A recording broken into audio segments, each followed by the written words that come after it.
नमस्कार सर्वांचे आपल्या मराठी स्टोरी कथालेखनमध्ये स्वागत आहे. आज आपण पाहणार आहोत त्या कथेचं नाव आहे बाजूचा फ्लॅट. लेखक आहेत सुधीर पोतदार. त्याआधी जर तुम्ही आमच्या चॅनेलला सबस्क्राईब नसेल केलं तर सबस्क्राईब नक्की करून घ्या. आता वळूया आपण कथेकडे. हॅलो पप्पा, घर तयार झाले, एकदा बघून पण घ्या आणि झालं असेल तर तुम्ही शिफ्ट पण व्हा. मी सगळी अरेंजमेंट करून ठेवली आहे. फक्त गुप्ताला फोन करा आणि कळवा.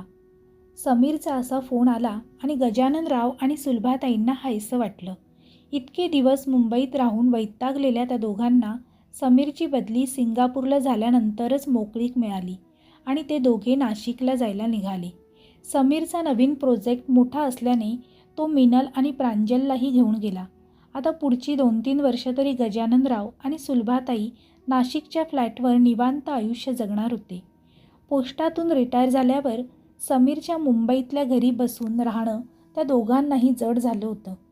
तेवढ्यासाठीच मागच्याच वर्षी त्यांनी समीरला सांगून हा फ्लॅट घेतला होता. नोकरीनिमित्त गावोगावी फिरलेल्या त्या दोघांना आता उसंत मिळाली होती. ठरलेल्या दिवशी ती दोघं नाशिकला पोहोचली. गुप्ताने सगळी सोय लावून दिली होती. त्यांना वापरायला फर्निचर, भांडी, टीव्ही, कनेक्शन आणि दिमतीला एक बाई. नाशिकच्या थोड्याशा बाहेरच्या बाजूला असलेला तो फ्लॅट शहरी कोलाहलापासूनही दूर होता. समोर रम्य नदीपात्र, थंड हवा, आजूबाजूला असलेली देवळं, यामुळे गजाननराव आणि सुलभाताई अगदी मजेत होते.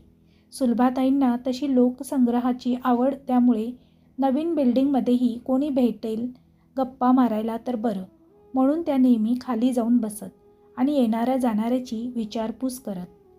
अशाच एकदा बसलेल्या असताना त्यांचं लक्ष सहज वर गेलं तर त्यांना एका बाल्कनीमध्ये साधारण त्यांच्याच वयाची एक बाई दिसली. तिच्या घराचा त्यांनी अंदाज लावला तर तो फ्लॅट नेमका त्यांच्या समोरचाच होता. चला, ओळख काढायला हवी म्हणून त्या उठल्या आणि लागोलाग घरी आल्या. त्यांनी गजाननरावांनाही सांगितलं आणि त्या समोरच्या फ्लॅटकडे गेल्या तर कित्येकदा बेल वाजवूनही दार काही उघडलं नाही. आतल्या बाई झोपल्या असतील म्हणून त्या परत फिरल्या तर आतल्या बाजूस असलेल्या खिडकीत परत तीच बाई उभी दिसली. सुलभाताईंनी आवाज दिला पण ती बाई काहीच बोलेना. मग वयोमानानुसार ऐकायला कमी येत असेल म्हणून सुलभाताई परत घरात आल्या. पुढे काही दिवस हा अनुभव रोजचाच झाला. अनेकदा सुलभाताईंनी दार उघडं ठेवूनही पाहिलं की ती बाई दिसेल आणि आपण बोलू. वॉचमनला विचारलं तर तोही म्हणाला, जाने दो ना आजी, छोडो ना. पण आता सुलभाताईंना ती बाई म्हणजे एक कुतूहल वाटायला लागलं. एक दिवस दुपारच्या वेळी सुलभाताई सहज म्हणून बाहेर आल्या तर कधी नव्हे ते समोरच्या फ्लॅटचा दरवाजा त्यांना किंचित उघडा दिसला. त्यांनी आत डोकावून पाहिलं तर ती बाई एका आरामखुर्चीवर बसलेली पाठमोरी दिसली. त्या दार ढकलून आत आल्या आणि त्या बाईसमोर जाऊन उभ्या राहिल्या. प्लेन निळसर साडी, केस मोकळे सोडलेले, कपाळावर मोठी टिकली, डोळे मिटलेले, हातात एक एक सोन्याची पातळ बांगडी. एकूणच ती बाई साधारण शिकलेली आणि एकट्याने आयुष्य जगणारी वाटत होती. सुलभाताईंनी सहज ओळख काढावी म्हणून बोलायला सुरुवात केली. नमस्कार, मी सुलभा. आम्ही तुमच्या समोरच नव्याने राहायला आलोय. ते काय आहे, इथे सगळी नवीन जोडपीच आहेत. आपल्या वयाचं असं कुणीच नाही. तुम्हाला पाहिलं तेव्हा वाटलं बोलावं म्हणून आले, सुलभाताई म्हणाल्या. तर ती बाई काहीच बोलली नाही. शेवटी पुढे अजून थोडं एकट्यानेच बोलून सुलभाताई वैतागून घरी निघून आल्या. त्या दिवसापासून त्या सतत त्या बाईचाच विचार करत होत्या. 2-3 वेळा गजाननरावांना त्या बोलल्याही, पण उगाच या वयात कशाला नसत्या उठाठेवी म्हणून त्यांनी विषय टाळला. अशाच एके रात्री सुलभाताईंना झोपेत हालचाल जाणवली. त्यांच्या बेडरूममध्ये दबक्या पावलाने कुणीतरी चाललंय असा भास झाला. त्यांनी चमकून डोळे उघडले तर कुणीही नव्हतं. थोड्या वेळाने त्यांना त्यांच्या हातावर कुणाचा तरी हात फिरतोय असं जाणवलं. त्यांनी डोळे उघडले तर ती बाई त्यांच्या बेड शेजारीच उभी होती. तीच प्लेन निळसर साडी, तसेच मोकळे केस आणि मोठी टिकली. येतेस ना, ती बाई म्हणाली. घाबरून सुलभाताईंनी दिवे लावले तर बेडच्या शेजारी कुणीही नव्हतं. सुलभाताईंना दरदरून घाम फुटला. त्यांनी गजाननरावांना उठवले आणि जाऊन घटघट पाणी पिऊन आले. सकाळी उठल्या उठल्या त्या समोरच्या फ्लॅटकडे गेल्या तर बाहेर कुलूप होते. आश्चर्याने त्या पुन्हा घरी आल्या आणि गजाननरावांशी बोलल्या तर त्यांनीही सोडून देतो विचार असं म्हणून समजावले. पण सुलभाताईंना पुढे 4 ते 5 वेळा ती बाई आपल्याच घरात असल्याचा भास झाला. एकदा तर TV बघत असताना अचानक TV बंद झाला आणि सुलभाताईंच्या शेजारच्या खुर्चीवरून ती बाई तशीच बसलेली दिसली, डोळे मिटून. सुलभाताईंनी तिच्याकडे पाहिलं तर ती फक्त हलकीशी हसली आणि येते ना असे म्हटली. सुलभाताई तेव्हा स्वतःच्या फ्लॅटचा दरवाजा बघण्यासाठी पळाल्या आणि परत फिरल्या तर खुर्चीवर तिथे त्या जागी कुणीही नव्हते. दुसऱ्या दिवशी संध्याकाळी त्यांना पुन्हा तो दरवाजा उघडा दिसला. त्या हळूच आत गेल्या. हॉलमधली आराम खुर्ची हलत होती. किचनमध्ये शांतता होती. बेडरूमचा दरवाजा बंद होता आणि आतून जाळ पेटल्यासारखा प्रकाश खालच्या फटीतून चमकत होता. सुलभाताईंनी दारावर थाप मारली पण आतून काही आवाज आला नाही. त्या मनातून सरकल्या आणि मागे मागे सरकू लागल्या तर अचानक दरवाजा सताड उघडला आणि समोरचं दृश्य बघून सुलभाताई पूर्णपणे हादरल्या. समोर मध्यभागी एक अग्निकुंड जळत होतं. त्याच्या आजूबाजूला रक्त मांसाचा हलका चिखल होता. एकीकडे कोपऱ्यात एक अनोळखी मृतदेह पडला होता. छिन्न विछिन्न अवस्थेत असा तो मृतदेह पसरला होता. त्याचे हातपाय अस्ताव्यस्त पसरले होते. धडाचा एकही अखंड असा भाग दिसत नव्हता आणि त्याचं डोकं दुसऱ्याच क्षणी सुलभाताईंच्या डोळ्यासमोर आलं. अग्निकुंडासमोर त्या बाईच्या मांडीवर ठेवलेलं आणि हळदी कुंकू वाहिलेलं ते. बेदरलेल्या सुलभाताई बाहेर पळाल्या तर बाहेरच्या आराम खुर्चीवर ती बाई तशीच बसलेली होती आणि आज पहिल्यांदाच ती बाई सुलभाताईंसमोर उभी राहिली. तिचे केस मागे उडाले आणि त्या बाईचे डोळे नव्हते. अंधारलेल्या खोबण्या आणि वाकडे नाक तर पांढरा फटक चेहरा बघून सुलभाताई जागच्या जागीच कोसळल्या. काही वेळाने त्यांना जाग आली तर त्या त्यांच्या फ्लॅटच्या दारावर उभ्या होत्या. मागे त्या समोरच्या फ्लॅटमध्ये शांतता होती आणि दाराला त्या कुलूप होते. त्यांच्या डोळ्यासमोर प्रसंग पुन्हा एकदा तरळला आणि भीतीची सर त्यांच्या सर्वांगाला शहारून गेली. सुलभाताई आत आल्या आणि लगबगीने त्या पूजा करायला बसल्या. इतका वेळ झोपलेल्या गजाननरावांना तो आवाज ऐकून जाग आली आणि त्यांनी बघितलं तर त्यांना आश्चर्य वाटलं. यावेळेस सुलभाताई म्हणजे इतक्या उशिरा त्या कुठून आल्या आणि एकदम पूजेला बसल्याशिवाय मी इतका वेळ झोपलेलो असूनही उठवलं सुद्धा नाही. गजाननराव विचार करत होते. थोड्या वेळाने सुलभाताईंनी कामवाल्या बाईकडून स्वयंपाक वगैरे करून घेतला आणि तिला जायला सांगून त्यांनी पानं वाढायला घेतली. जेवणं झाली. जेवतानाही सुलभाताई शांतच होत्या आणि काहीतरी विचार करत होत्या. गजाननरावांनी बघितलं तर त्या फक्त हसल्या. जेवल्यानंतर रोज एकत्र बसून सिरियल्स पाहायच्या आणि मग झोपायचं हा त्यांचा दोघांचा दिनक्रमही सुलभाताईंनी चुकविला.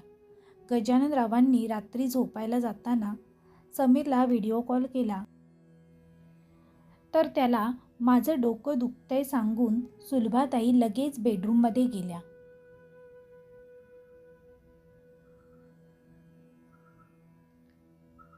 थोड्या वेळाने ते दोघेही झोपले तर रात्री उशिरा गजाननरावांना घराचा दरवाजा उघडल्याचा आवाज आला आणि ते उठून बाहेर पळाले तर सुलभाताई दार उघडून समोरच्या फ्लॅटकडे चालल्या होत्या.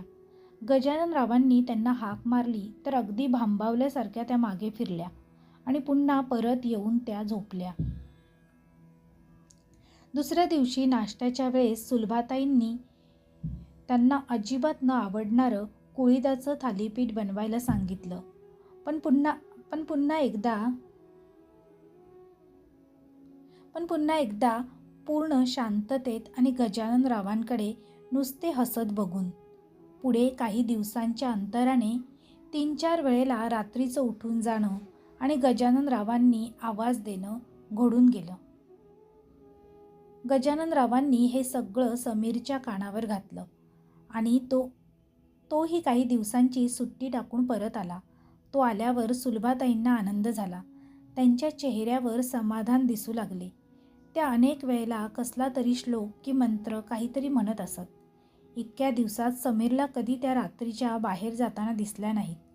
त्याने सुलभाताईंचं चेकअपही करून आणलं आणि त्या पूर्णपणे ठणठणीत आहेत असं त्याला कळलं.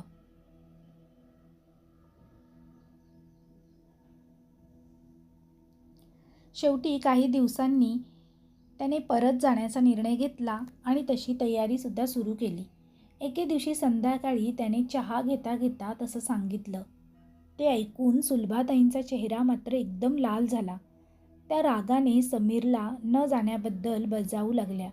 समीर आणि गजाननराव दोघेही अगदी उडालेच, कारण आजपर्यंत सुलभाताई अशा कोणावर चिडल्या नव्हत्या. आता गजाननरावांना त्यांची जास्त चिंता वाटायला लागली. त्या फारच विचित्र अशा वागत होत्या. यावर आपल्या पद्धतीने उपाय करावा म्हणून गजाननराव शेजारच्या देवळेंकडे गेले, जेणेकरून त्यांच्या ओळखीचे कुणी ज्योतिषी वगैरे असतील तर त्यांनी उपाय शोधावा म्हणून. देवळेंकडे चहा वगैरे झाल्यावर त्यांना विचारले, तर देवळेंनी पत्ता देतानाच काही मदत हवी आहे का, काही प्रॉब्लेम आहे का असे विचारले. तर गजाननरावांच्या तोंडून समोरच्या फ्लॅटचं ऐकताच देवळे एकदम ओरडले की अहो गजाननराव, आधी नाही का सांगायचं? चूक केली हो ताईंनी, चूक केली. थांबा, तुम्ही या गुरुजींकडे जाऊन काही होणार नाही असे ते म्हणाले. आणि त्यांनी पुन्हा रवींद्र बाबांना फोन केला आणि तडक तिकडे येण्याबद्दल सांगितले. थोड्याच वेळात ते रवींद्र बाबा आले. तोपर्यंत गजाननराव आणि समीर त्यांच्याचकडे बसून होते. आल्या आल्या त्यांनी गजाननरावांकडून सगळी माहिती काढून घेतली आणि एक निराशेचा हुंकार दिला. ते ऐकून गजाननराव चिंतित झाले. रवींद्र बाबांनी पुढे सुरुवात केली. गजाननराव, मी तुमची मदत नक्की करेन, पण येणाऱ्या कुठल्याही प्रसंगाला आणि परिणामाला तोंड देण्याची तुमची तयारी हवी. आपल्याला समोरच्या फ्लॅटमध्ये जावं लागेल आणि तुम्हाला हिमतीने माझी साथ द्यावी लागेल, रवींद्र बाबा म्हणाले. पण हे नक्की काय आहे? समीरने गोंधळून त्यांना विचारले. हे बघ समीर, मी काय सांगतोय तुला कदाचित पटणार नाही. त्या समोरच्या फ्लॅटमध्ये एक कुटुंब राहत होतं. नवरा बायको आणि त्यांचा एक तरुण मुलगा. त्या बाईला श्रीमंत होण्याची खूप इच्छा होती. वयाच्या उत्तरार्धात येऊनही तिची इच्छा कायम होती. त्याच कारणामुळे आपल्या मुलाचं लग्न जमत नाही असं तिला वाटत होतं. अशातच ती एका मांत्रिकाच्या नादी लागली आणि तिने घरातच पूजा अर्चा चालू केली.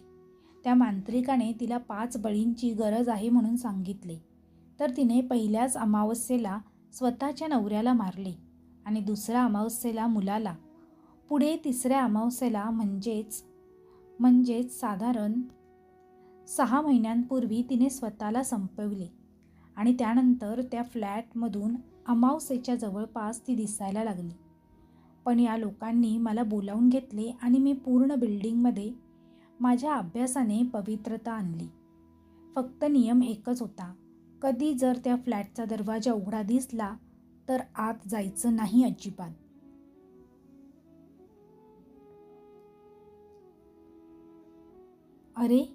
अरे समीर, सुलभा जेव्हा येऊन घाईघाईत पूजेला बसली त्या दिवशी अमावस्याच होती, गजाननराव बोलले. तसे सगळेच घाबरले. रवींद्र बाबांनी त्या फ्लॅटबद्दलची जी माहिती दिली होती ती गजाननराव आणि सुलभाताईंना अजिबात माहीत नव्हती. पुढे रवींद्र बाबा म्हणाले, चला गजाननराव, आपल्याला त्या फ्लॅटमध्ये जावं लागेल. एवढं बोलून बाबा उठले आणि त्या फ्लॅटचं कुलूप त्यांनी तोडलं आणि ते आत गेले. त्यांच्यासोबत गजाननरावही आतमध्ये गेले. आत शिरताच सडलेल्या मांसाचा वास त्यांच्या नाकात घुसला. सर्वत्र रक्त पसरलं होतं. पुढे गेल्यावर त्यांना किचन आणि हॉलच्या मधल्या जागेत सुलभाताई पालथ्या पडल्या होत्या. त्यांची मान कुठल्याशा जोरदार शक्तीने उलटी फिरवली होती आणि त्यांच्या शरीरावर ठिकठिकाणी खोल जखमा होत्या. ते बघून गजाननराव थबकले. तर त्यांना मागून अचानक कुणीतरी गेल्यासारखं झालं. ते पुढे सरकले तर अचानक बेडरूमचा दरवाजा उघडला आणि समोर सुलभाताई पूजा करत होत्या. बाबांना आता अंदाज आला. त्या बाईने सुलभाताईंचा बळी घेतलेला आहे आणि त्यांचं शरीर तिच्या पुढच्या बळीच्या शोधासाठी वापरत होती. तिच्या तीव्र इच्छेमुळे मेल्यानंतरही ती श्रीमंत होण्याचा प्रयत्न करत होती. म्हणजे इतके दिवस गजाननरावांबरोबर राहणारी ती बाई होती. सुलभाताई नव्हत्या आणि समीरच्या जाण्यावर ती चिडली, कारण तिच्या हातून तिचा पुढचा बळी निसटत होता. कारण तिने सुलभाताईंचा बळी घेतला होता आणि त्यांच्या शरीरात प्रवेश करून पुढचा बळी शोधायच्या मार्गावर होती. आणि आता तिला शरीर मिळालंय म्हणजे तिला आपल्या विद्येने संपवावं लागेल. रवींद्रबाबांनी त्यांच्या बटव्यातून एक नारळ आणि एक कसलीशी पुडी काढली. त्या पुडीतील सामान एका हातात घेऊन कसलासा मंत्र ते म्हणू लागले आणि त्या बाईच्या दिशेने त्यांनी भिरकावली. ते पाहून ती चिडली आणि बाबांच्या दिशेने धावली. पण ती बेडरूमच्या बाहेर यायच्या आतच बाबांनी कसलासा मंत्र म्हणून हातातला नारळ जोरात खाली आपटला.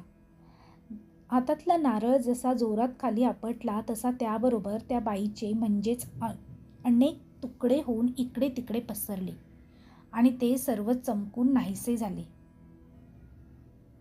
बाबा म्हटले, गजाननराव चला.